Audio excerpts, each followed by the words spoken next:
It's happened! The Texas Rangers win the World Series! He struck him out looking! It's over! There's no better day on the baseball calendar than opening day, and there's no better way to celebrate opening day than with a win. I'm Mitch Vareldis here for Bleav in Texas Rangers, Episode 2 of the 2024 season, coming to you following a Texas Rangers victory on opening day, a victory where they celebrated not only the start of the 2024 season, but the major accomplishment that they came home with at the end of the 2023 season. So, that's where we'll start. Professional talker here. They celebrated with the trophy, the World Series trophy. They hung the banner.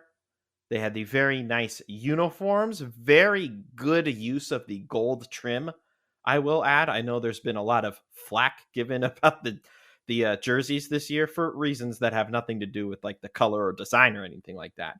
But these were clean. These were fantastic to look at as far as completeness of a uniform and that little gold trim just around. And then when they're wearing the blue hats and it's the full gold tee, it just looks great. So as far as presentation was concerned, that was great heading into tonight. And then the way that they presented it, Bruce Bochy's speech before the game, he brought the trophy out with Josh Sborz, who got the final out. Like everything about the way that they reminded us that they are the reigning World Series champions, everything about that was perfect. Everything that the Rangers did that way was perfect. And then there was the game itself. There was a lot of good. Obviously, they won. But there was plenty of like ticky-tack stuff that makes you wonder, is that going to improve? Is that going to change? Is that going to get better going forward? So we'll start with a negative, but then we'll go to a positive because, of course, they won. And I don't want this to be a negative podcast reacting to day one. There's no overreactions, even though this is probably the overreaction pod. So let's start with Nathan Eovaldi. Started pretty well. He got a quality start today. 6 innings, 4 hits, 2 runs, a walk. What jumps out to me, though, is 3 strikeouts.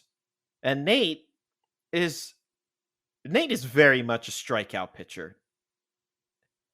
And Nate was doing one thing not super duper well that he had normally done well in most of his other successful starts, and that's the swing and miss. Eovaldi got just 6 swing and miss strikes tonight. Now, am I looking too deep into the numbers and the specifics of how Nate Eovaldi got his strikes? Probably. But he's a strikeout pitcher, first and foremost. Secondly, he's the team's best active pitcher right now because a good chunk of the rotation is on injured list. We'll get to that later. So you need Nate to go out there and have dominant performances. And not to say tonight wasn't dominant, but it didn't feel like a Nate Eovaldi performance. A Nate Eovaldi performance feels like a bit more than 3 strikeouts, right? There was the control of the score and giving this Rangers offense plenty of reason to be able to stay in the game, right? But Nate just didn't have the strikeout stuff tonight. Now, is that going to be a trend? I don't think so. Is it going to lead to poor performance in his next start? I don't think so. This will be a situation where it's just something to monitor going forward. It's not like he was struggling in spring to get strikeouts or anything like that. But tonight was kind of a struggle to get the strikeouts. More so the swing and the miss. And the Cubs have had some pretty hefty strikeout performances, at least last year. I know the lineup's a little bit different this year. And they got a new manager. And they got a new coaching staff. So the way that the Cubs are approaching things this year is different than last year, obviously. But I'm keeping my eye on that. I'm just kind of like marking it with a little red flag. Not like big red waving flag or anything like that. I'm not super concerned yet. But it is something I'm going to keep an eye on moving forward. Now let's talk about some good. Adolis Garcia. El Bombi is amazing.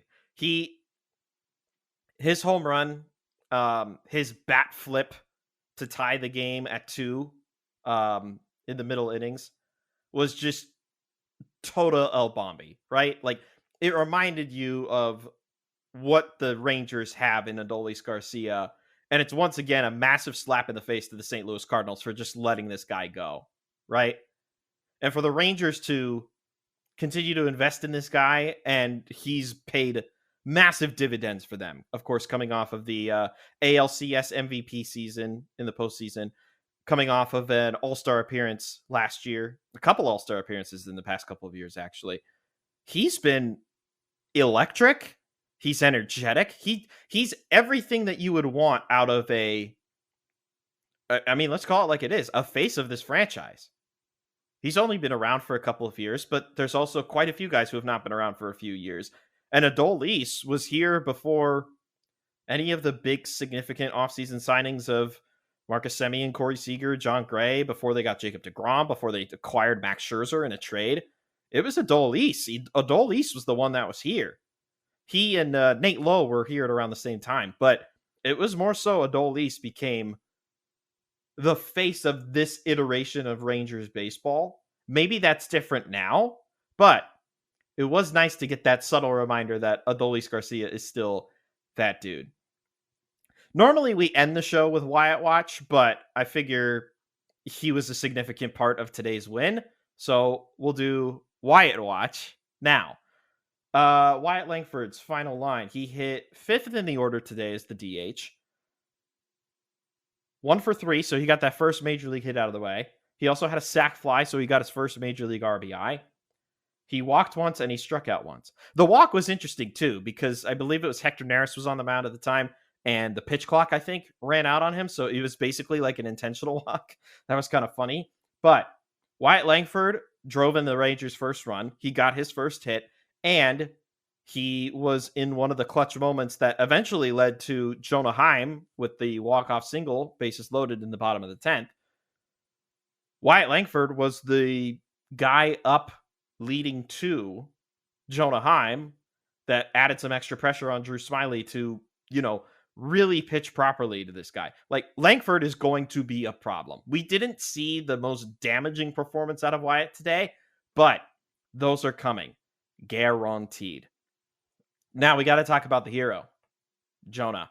Now, it's funny too, because this could have been a night to forget for Jonah, if not for Travis Jankowski, who's runner-up for hero of the night. More on him in just a second. But Jonah was also having it really rough at the plate up until that 10th inning walk-off single. He finished 1 for 5 with the 1 RBI, and he struck out twice. Maybe a little bit more pressure was added to him, given that he was hitting out of the 6th hole tonight. Ezekiel Duran got the start at first. They were facing a lefty. Evan Carter was hitting 8th in the order. So they moved Jonah up in the order a little bit. And at that point, he was 0 for 4 with 2 strikeouts. And you're thinking, oh no, we're in a tough spot if you're a Rangers fan, right? Like you're worried about what's to come with that. And Jonah paid dividends excellently. Just a soft little hit right in between the outfield and the infield where no one can get to it. And the Rangers got the win. All right, we mentioned Travis Jankowski. We got to hit on him too. Imagine having to come up, pinch hit. Like, you haven't played the whole game. And it had been kind of a long and drawn out game, despite it only being 3-2 at the point that Travis is coming in to pinch hit. It takes a lot to be able to focus in and drive a ball out of the park the way Travis did against easily, in my opinion, the best Cubs reliever that they have. He didn't look like it tonight, unfortunately, in Adbert Alzolay. But Jankowski was very much a big reason as to why the Rangers won this game tonight. He made up for the fact that there was a no call, let's call it. I think you've seen the clip. I've seen the clip enough times that ball definitely went off of Miles Mastrobuoni's bat, right? So it was a foul ball. So Jonah was justified. Yeah. By the way, I was looking around, and Kennedy Landry, who does a fantastic job covering these Rangers for MLB.com, she posted the pool report with umpire Chad Fairchild. This won't take long, so I'll just read through it. Quote, or question: could you explain the ruling on the pass ball in the ninth? Answer: yes, I ruled it a swinging strike. Question: have you had a chance to watch the replay? I have. What are your first thoughts after watching that? Well, I'm just going to stick with what I did on the field. If you've got questions for that, I'm not going to talk about videos. That's not a reviewable play, correct? It is not a reviewable play. So Chad gets off scot-free for one night, it seems like. He doesn't get to make another mistake when the Rangers and Cubs play again on Saturday, though. That's for sure. I mean, at the same time, what is Chad supposed to do? Just admit that he's at fault? He basically kind of admitted it without admitting it. He said he watched the video and he wasn't going to answer questions about the video. Seems to me like he made it clear that he made a boo-boo, but it's okay. We forgive him. The Rangers still won. And that's the goal in the end, right? Thankfully, this was not a game where that was the biggest talking point of the game. It's kind of disappeared for the most part. Because if the Cubs had won this game, that would have been the microscopic approach, was to, did he or did he not foul the ball? And if you look at the video evidence, it's very clear that the ball just barely tipped off of the end of the barrel of the bat. Like, we don't have to worry about that anymore. The Rangers just won the game. That's the best part about this whole night, is avoiding all of the controversy and just coming out of it and saying, yeah, we got the win on opening day and we're 1-0. And everything is great to start the season. Extras was fun, of course. Then it led to the walk-off. So a lot of energy throughout the park very early on, of course. Energy started to hit a peak again when Garcia hit that home run. Energy started to dwindle just a bit in the ninth inning after the passed ball. Air quotes for those of you listening. And then, of course, the energy was through the roof when Travis Jankowski tied it up in the bottom of the ninth. And then when Jonah Heim walked it off to win the game. So, really good start for the Rangers in terms of, just kind of reestablishing and firmly establishing who they are and the threat that they are in the West. And I know it's just one game. Maybe it matters all the way at the end of the season when we're done with the 162. But the Astros lost today. The Angels lost today. The A's lost today. As we're recording this right now, is it final with the Mariners? It looks like it is. And the Mariners lost today. In the American League West, the Texas Rangers were the only team to collect a win today. The Astros lost to the Yankees. The A's lost to who did they play? They played the Cleveland Guardians. And the Angels lost to the Baltimore Orioles. And the Angels, they just got slaughtered by the Baltimore Orioles. That was terrible. And then the Mariners lost to the Boston Red Sox at home, too, no less. Quick tangent, by the way. Tyler O'Neill has hit his 5th straight opening day home run. That streak is crazy. So back to the Rangers. You got the one. Now the win is out of the way, and you can just rest easy tomorrow because you got the ESPN spotlight tonight. This is being recorded late Thursday evening if you're listening, whenever you are. They got all the fanfare, all the festivity, etc., etc. And now they get to celebrate by taking a day off tomorrow before setting things up for Saturday against the Cubs. And it looks like there wasn't a aligned starter just yet, but if I'm looking at this correctly on MLB.com, looks like the lefty Cody Bradford is going to get the baseball on Saturday. And I think prior to the game, Bruce Bochy didn't have an answer as to who was going to start for Game 2, but it looks like they're giving it to the 26-year-old lefty. So this is a prime opportunity for Cody, especially because this team is decimated as far as the rotation is concerned right now, which leads us to the injuries that were announced today, looking at the final roster. So, Tyler Mahle, Jose Barrero was designated for assignment, so apologies for mentioning that. Tyler Mahle was put on the 60-day injured list. Michael Lorenzen was put on the 10 to 15-day injured list. This due to a neck strain. He's expected to be back before the middle of April, so maybe he'll be back to make a turn of the rotation relatively soon. Jonathan Hernandez is dealing with a lat strain. He wasn't going to start, but he's an important part of the bullpen. This is the interesting one. Max Scherzer. We all kind of wondered, is he going to go on the 60-day IL? Are we going to be without Max Scherzer until the middle of June or even July? 15-day injured list with a herniated disc. Could Mad Max be pushing for a more expedited return? Now, in fairness, the Rangers do say that his expected return is June. But if his expected return was June, why would they put him on only the 15-day injured list and not the 60?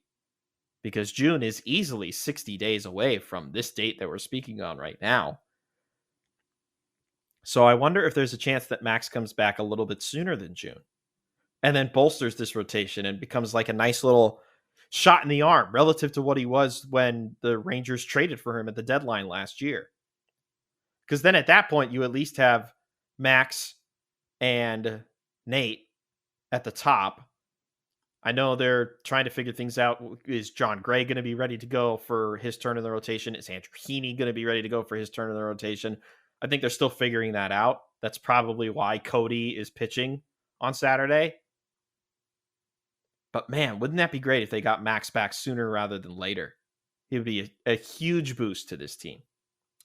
And then Tyler Mahle, who they acquired in the offseason on a 2-year deal, he's on the 60-day IL, but he's not even expected back until late July. He had that one great season with Cincinnati, and then I Bleav it was the year after he was traded midseason to the Minnesota Twins.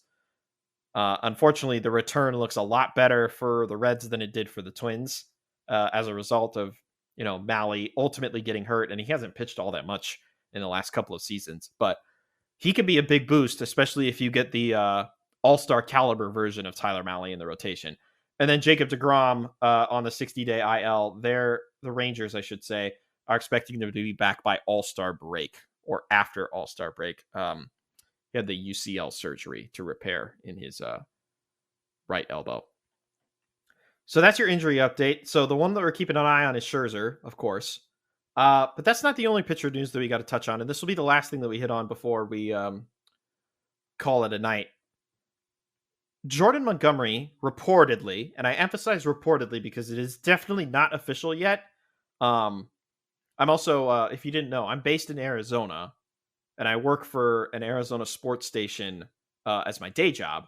So there's a lot of attention around the Diamondbacks around here. And of course, when the news broke about Jordan Montgomery reportedly signing with Arizona, I immediately reacted in 2 ways. Number one, of course, for my day employer, how does this affect Arizona? But number two, especially looking at the monetary aspect that was reported, why couldn't the Rangers make that move? Why couldn't the Rangers find a way to offer Jordan?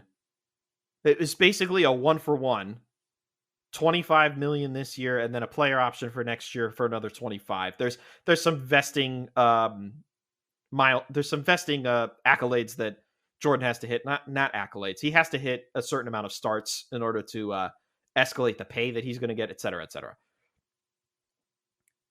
I understand there's a TV contract in limbo after this year. There's uncertainty about how these Rangers television broadcasts are going to be distributed after this year. They've at least got it figured out for this year. But if you didn't know, the Diamondbacks are distributing their broadcasts on MLB.TV and on local channels to cable subscribers. You don't think that they're struggling to figure out what their TV situation is too? You don't think it's something that they're worried about? And yet they went out and spent the money on the product. They were the runner-up last year. They went out and overspent in the outside opinion, and listening to the owner talk about it today on the radio, he was saying that they even went over what they expected to spend. Why couldn't the Rangers have ponied up? Not necessarily ponied up. Maybe that's the wrong choice of words. Why couldn't they have offered something similar to Jordan? Did they not want him back? You would think that you would want him back. He was a big part of their success against the Astros in the ALCS.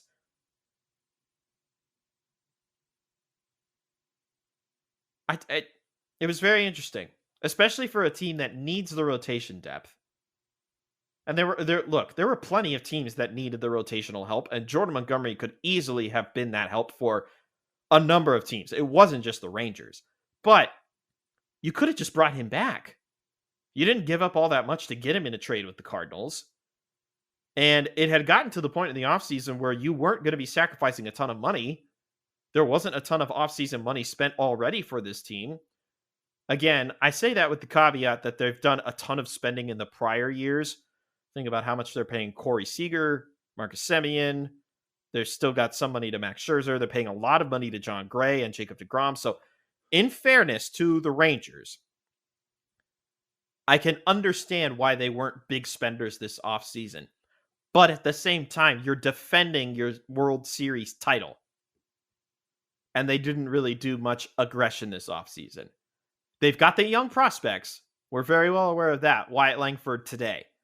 But you still can flesh out the depth with some very talented veterans. That could have been an option. And that's pretty much it for this edition of Bleav in Texas Rangers. We'll be back after the opening weekend is done, so we'll be reacting to not one, but two more games of Rangers taking on the Cubs, and then we will look ahead to the next series for Texas, which, as I swiftly pull up the Texas Rangers schedule here, as I'm at my workstation right now, I'm just buying time as I open up, before they travel to Tampa Bay to take on the Rays. Rays lost 8-2, by the way, to the Blue Jays at home. Ugh, boy. You wonder about them. So again, we'll be back on Sunday evening to record and then releasing Monday morning for distribution, reacting to the other two games upcoming for this Rangers and Cubs series in opening weekend. And that's going to do it. Till next time, I'm Mitch Vereldes. Bleav in the Texas Rangers.